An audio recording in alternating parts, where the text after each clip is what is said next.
اول ما عرف اني متجوزه لقيته على طول بيحاول انه يمسك ايدي واحنا قاعدين مع بعض في اي مكان، واوقات كتير كنت بحاول ان انا ابعد عنه واشيل ايدي من على ايده، يقولي لا خلي ايدك، يعني حتى لمسه ايدك ما عايزه تحرميني منها. صاحبة القصة بتقول أنا اسمي لمياء، عندي 28 سنة.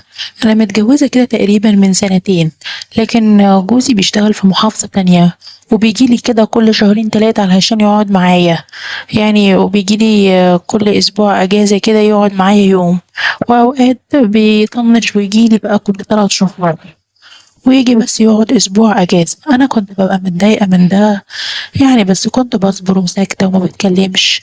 بس لما ما قدرتش أصبر عليه بقى ولا أسكت، إحساسي بإنه هو على طول مش معايا، يعني حاسة كده إن أنا مهمشة في حياته. يعني حتى لما بينزل أجازة وبيبقى موجود معايا ببقى حاسة كده إن دماغه أصلا مش مركزة معايا، إن هو ذات نفسه مش مركز معايا خالص. وطبعا أي واحدة بتفهم الإحساس ده وبتحس بيه لما جوزها بيكون مش معاها، ولما يرجع يكون مش واخد باله منها. يعني مثلا الراجل لما بيسافر معروف ان هو لما بيسافر وبيرجع اجازة بيرجع لمراته بيكون كله حب واشتياق، بس لا انا كنت بحس ان هو يعني زي ما يكون مشغول وراه حاجة تانية. المهم ان هو مش بيفكر فيا خالص. قلت بقى ان انا لازم احاول ان انا اراقبه واشوفه بيعمل ايه بالظبط. حاولت في يوم من الايام ان انا احاول ان انا امسك تليفونه يعني وافتحه واشوفه واشوف فيه ايه، علشان يعني اكيد هلاقي اجابة للشكوك اللي جوايا دي. المهم ان انا في يوم من الايام فتحت التليفون، وفي يوم كده بعد ما جوزي كده راح في النوم ونام قمت بقى مسكت تليفونه وقعدت بقى ادور، واتصدمت طبعا من اللي شفته. لقيته عمال يكلم ستات كتيرة قوي، ومعظمهم كمان بيبعتوا له صور يعني بلبس مش كويس، وبيكلموا مع بعض كأنهم اتنين يعني وقت علاقة. استغربت طبعا لما من اللي انا شفته واللي لقيته بيتكلم مع واحدة على اساس يعني ان بيكون في ما بينهم مقابلات في فنادق وكلام من ده، وان هو بيسافر معاها وبيروح يتفسح معاها وبيحصل كذا وكذا، بيحصل يعني ما بينهم كل حاجة وفي أماكن مقفولة، يعني بيكون وقتها يعني أكيد انتوا فاهميني. وبيكون طبعا وقتها ان هو مفهمني ان هو في الشغل وكده. فلقيت الست بتبعت له صور كتير قوي كأنها يعني واحدة كده بتبعت صور بالظبط لجوزها. طبعا انا بقيت مصدومة من اللي انا كنت بشوفه، وقلت معقولة يعني جوزي يطلع كده؟ مش كفاية ان هو سايبني وسايبني قاعدة كده لوحدي وما بيقعدش معايا ومش معبرني؟ طب ليه يعمل معايا كده؟ المهم سبت التليفون ودخلت انام. قعدت بعد شوية تفكير كده، كنت تعبانة قوي مش عارفة انام من اللي انا شفته، وكان هين عليا ان انا اقوم اعمل فيه اي حاجة. بس قعدت كده افكر كويس مع نفسي وقررت ان انا خلاص لازم انتقم من جوزي واعلمه الادب. وطالما هو ما بيسألش فيا فقررت ان انا كمان لازم اشوف نفسي وما اسألش فيه، وان انا اعيش حياتي، اعيش حياة اجتماعية عادية جدا. وبعد شوية تفكير كده قلت لجوزي وصممت ان انا لازم انزل اشتغل. قال لي طب وليه وبتشتغلي ليه؟ هو انت يعني محتاجة فلوس؟ هو انت محتاجة حاجة؟ قلت له لا مش فكرة، الفكرة مش فكرة فلوس، انا بس ببقى زهقانة قوي من قعدة البيت وكده، وانا طول البيت قاعدة لوحدي وانت على طول سايبني وانا تعبت من الوحدة دي. هو طبعا لما لقاني متعصبة وعلى اخري قال لي خلاص ماشي يا ستي براحتك، بس اهم حاجة ان المكان ده يكون امان ليكي. قلت له اه طبعا ان شاء الله. ان شاء الله انا نازلة بكرة ادور على شغل في مكان كويس وكده، وهبقى ساعتها اطمنك. قال لي خلاص تمام براحتك. وبعد كده مسافر نزلت ادور على شغل هنا وهناك، ولقيت الحمد لله شغل كويس في مكان يعني زي مركز كده، مركز طبي. قلت ماشي هبدأ اشتغل فيه.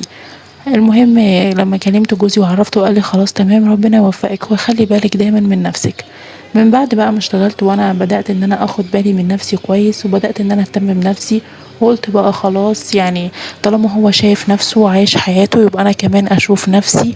ويمكن وقتها بقى تفكيري كان غلط، او يعني الشيطان كان مصور لي شوية تفكير كده غلط. المفروض يعني اني ما كنتش افكر كده، بس كنت حاسة وقتها ان انا زي ما يكون عايزة انتقم منه بأي طريقة. نزلت اشتريت شوية هدوم حلوة كده علشان اروح بيها الشغل الجديد، وبقيت اخد بالي من نفسي كويس، واحط بقى برفانات ومعطرات، وبقيت اجيب كل يوم ميك اب ولبس حلو قوي. طبعا انا لما روحت الشغل ما قلتش خالص ان انا متجوزة، وكمان اصلا انا مش باين عليا يعني اللي يشوفني كده يديني بتاع 19 20 سنة.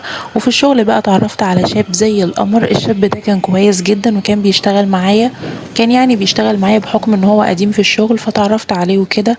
قعد معايا واتكلمنا علشان يعني فهمني نظام الشغل. وبقى معايا على طول. كل يوم بقى يفضل يعلمني الشغل ماشي ازاي، واوقات كتير كان بيوصلني كمان بالعربية بتاعته. هو بصراحة شاب خلوق جدا ومحترم، ويعني اي بنت تتمناه، ما فيهوش ولا غلطة. كان عنده حنية ورومانسية جميلة جدا، وكل كلامه كده كان بيشدني طول الوقت. المهم علاقتنا اتطورت قوي، بقينا نتكلم مع بعض كتير جدا في التليفون. ده اوقات كتير كمان ما كنتش بعرف انام غير لما يكلمني. المشكلة بقى ان مع الوقت بقى لما عدى بينا اتعلقت بيه وحبيته جدا، وهو كمان حسيت يعني ان هو كمان بيحبني. بقيت طبعا ناسية جوزي خالص، ومش في دماغي هو، ومش فارق معايا كمان ان هو ينزل اجازة ولا ما ينزلش. ما كنتش بهتم بيه زي الاول خالص، ولا حتى عنده بتصل بيه. حتى لاحظت انه جوزي استغرب، يعني كان بيقولي هو انتي مش زعلانة ان انا ما بنزلش الفترة دي كلها؟ اقوله لا يا حبيبي براحتك، المهم شغلك، المهم ان انت تحوش لنا قرشين كويسين وكلام من ده. ده حتى مثلا لما كان يعني بينزل وكده، ما كانش بيكمل معايا 10 ايام. ما كناش اصلا بنتقابل غير مرة واحدة يعني، وكنت بقضيها كده معاه تقضية واجب وخلاص. علشان اصلا انا كنت حاسة ببقى مش حاسة بيه، يعني بحس ان هو بيقضي معايا الموضوع نفس الكلام وكأنه واجب، علشان يعني ما بقاش حرمة من حاجة وخلاص. يعني انا ما كنتش بطيئه بصراحة، ولا كنت بطيء نفسه، ولا طايقة منه اي حاجة. حتى يعني غصب عني اوقات يعني كنت بتخيل ان جوزي ده هو الشاب اللي انا بحبه، عشان يعني اقدر اكمل الوقت معاه وخلاص. لدرجة ان انا وصلت ان انا كنت بعد الايام اللي كنت بستنى فيه ان هو يمشي، يعني اللي جوزي يسافر فيه على شغله. وكنت ببقى فرحانة وهو مسافر جدا. مع مرور الوقت بقى علاقتي بزميلي ده اتطورت جدا، ولقيته بيعزمني كده بره الشغل مرة على الغدا ويدفع فلوس كتير، ومرة برضه يعزمني على العشاء، ومرة نروح نفطر قبل الشغل. بقينا يعني نقضي اكتر وقت مع بعض. المهم مع مرور الوقت حاسه اني خلاص يعني غصب عني ما بقيتش ان انا خلاص قادره استغنى عنه. وهو طبعا ما يعرفش ان انا متجوزه لحد دلوقتي، ما كانش يعرف. انا بقى قررت في يوم من الايام ان انا اصارحه واقول له، علشان يشوف حل معايا ونحط يعني حدود للكلام ده. المهم ان انا جيت في يوم من الايام قلت له اني متجوزه. هو ساعتها اتضايق جدا واتصدم، وقتها قال لي معقوله يعني كل ده انتي متجوزه؟ طب مخبيه عليه؟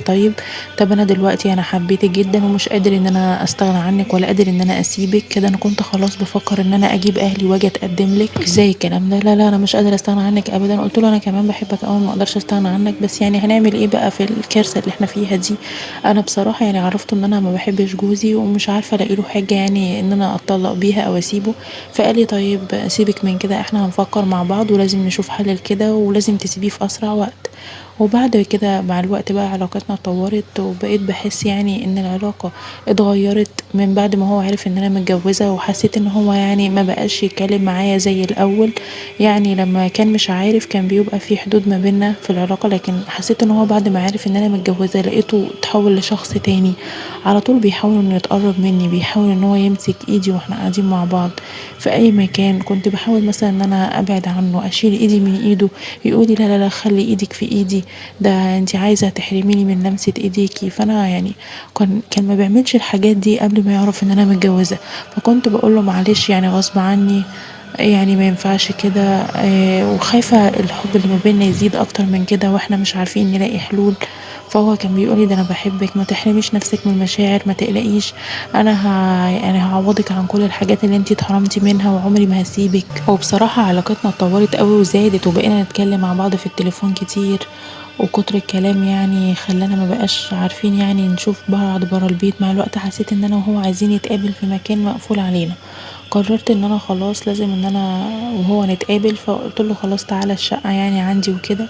وكان جاي لي احساس ان انا لازم اشوفه في البيت، ما كانش بيكفيني يعني القعاد مع بره او اللف بالعربية. كنت حاسة كده ان انا ملهوفة عليه، او انا عايزاه يشوفني اكتر. المهم ان انا قلت له انا عازمك على الغدا في يوم فلاني كده، واتفقنا على اليوم اللي هو هيجيلي فيه البيت. وانا نزلت في اليوم ده جبت شوية اكل علشان اعمل كده غدا حلو، واتزوقت وخليت نفسي كده كأني عروسة يوم فرحها. ده انا يمكن اللي انا كنت عاملاه في نفسي يومها كان مخلي شكلي احلى من يوم فرحي. علشان يعني ده غير جوزي، ده حبيبي اللي انا مستنياه نتجمع انا وهو في بيت واحد اللي وحشني، ونفسي اقضي معاه وقت حلو.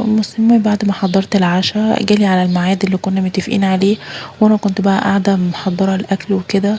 وكنت قاعدة بشوف في حد داخل العمارة وكده علشان وهو جاي يعني محدش يشوفه. مش قادرة بقى اوصف لكم اللي كنا فيه اول ما دخل عندي، يعني من كتر الحب والاشتياق وقتها كنت حاسة ان انا في الجنة وانا في حضنه. وبعدين بقى قعدنا نتعشى كده مع بعض شوية وكلنا وكنا مبسوطين. وبعد شوية لما لقيته بيقرب مني حسيت ان انا ببعد، يعني جالي احساس غريب كده ان انا المفروض يعني ما يحصلش ما بيني وما بينه اي تجاوز.